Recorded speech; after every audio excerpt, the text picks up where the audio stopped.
Alright, so this is going to be a short little video. There's just a couple of little things I want to fix that are driving me a little crazy. If we jump into our level, first off, see our light up here? It's off right now, and that's good. If we use our switch, it switches on. Now if we immediately jump out and then try our level out again, he's back on. Now, generally speaking, this wouldn't be much of a problem if you were making the game as something that you'd send out to a player, but just to be on the safe side, we need to fix that. So what I'm going to do is right-click, grab a new event, and let's do level loaded. I'm just going to drag this up here all by itself for just a moment. And I'm going to right-click again, choose new action, and come down to material instance. And we're going to grab set vector param. Now we need to feed this the material instance that's plugged into our light. If you don't know what that is or where it is, an easy way to find it is to grab the static mesh in question, double click it, expand static mesh actor, static mesh component, expand rendering, expand materials, and then click the little magnifying glass button next to the material. So now we have that selected.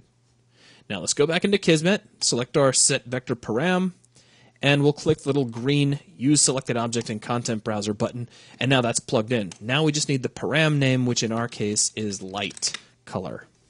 So when the level is loaded and visible, we're going to set the light color parameter in our material instance to black, which is the default color. So now if we test that out, the light's off when we start off, and it's always going to be off when we start off, which is good. The other thing, and actually, let me just demonstrate this too, because this is driving me crazy. So light comes on, that's awesome. Cool camera flash, deadly robot coming to kill us. Listen when I kill this guy. First blood. We get the first blood announcement, which is all well and good. It's just, this isn't a deathmatch environment, so I don't want to listen to that. So what we're going to do is nullify that. We're going to switch off announcements. Let's jump back into Kismet. Right here next to our level loaded event, I'm going to right-click, go to New Action, scroll down to Voice and Announcements, and choose Toggle Announcements. Now we're going to simply connect that from the level loaded and visible to Disable, and now announcements are switched off. So let's give that a quick test.